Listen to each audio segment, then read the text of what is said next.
Abay, may good news nga dito sa gwardiya ng team ng Los Angeles Lakers na walang iba kung hindi itong si Austin Reeves.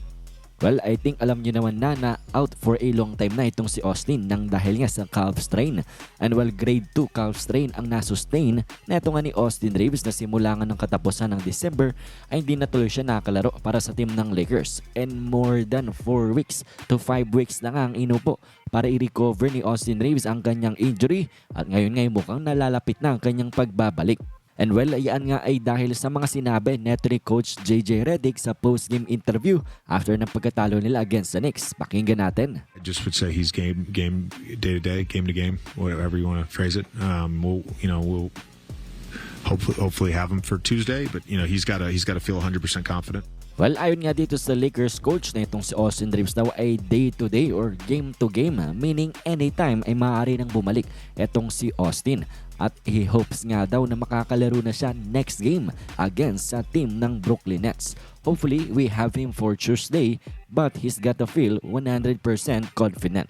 So basically, magiging game time decision itong si Austin Reeves sa next game nga nila. Ibig sabihin, magpa-practice muna si Reeves, titingnan ang pakiramdam ng kanyang calf kung paano ito magre-respond sa pre-game practice niya nga.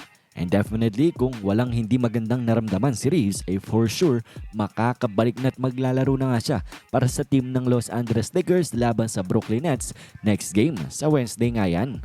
Pero kung makakabalik na nga yan si Austin Reeves ay for sure nasa minutes restriction pa nga yan nang dahil medyo seryoso ang calf strain injury at ayaw nila sigurado na mabigla itong si Reeves sa pagbabalik niya nga dito sa paglalaro sa Lakers. Siguro tatantsahin pa kung ilang minuto ang kanyang lalaruin at titingnan kung paano siya magre-respond sa susunod na araw. At kapag wala na yan naramdaman si Reeves ay for sure gradually tataas na muli ang kanyang minuto at babalik na sa kanyang dating paglalaro na mala All-Star level nga.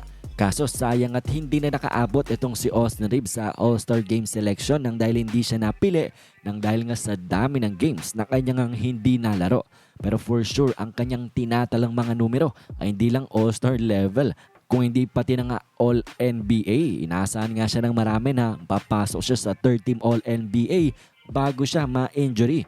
Kaso matapos ng kanyang medyo seryosong injury ay parang lumabo na nga ang lahat ng yon. At ang kanyang pagiging All-Star nga ay completely out of the picture na. Hindi kasali si Austin Reeves ngayong upcoming All-Star Game. Pero para kay LeBron James ay All-Star. Ito nga si Austin Reeves. Pakinggan natin ang kanyang mga sinabi dito sa post-game interview. And like I said, it's been tough all season as far as, dealing with injuries, guys in, guys out. Unfortunately, our all-star, two guard has been out for a minute, and that's a big piece of our team. So it's kind of hard to see what we can really truly be. So talaga nga namang sayang na hindi kasali itong si Austin Reeves dito nga sa All-Star Game nang dahil nahinder nga siya ng kanyang calf injury. Pero sigurado yan kung walang injury itong si Austin Reeves at patuloy niyang tinala ang kanyang tinatala before injury, ay siguradong kabilang nga yan dito nga sa All-Star Game. Anyways, ano bang masasabi nyo patungkol nga dito sa paparating na at pabalik na si Austin Reeves? At for sure, malaking tulong yan dito sa team ng LA Lakers. Isa rin siya sa pundasyon ng kanilang magandang opensa. Kaya nga lately struggling din ng team ng Lakers nang dahil wala etong si Reeves. Pero ngayong pabalik na siya, abangan natin kung paano niya nga matatransform muli ang team ng Lakers into a better basketball team.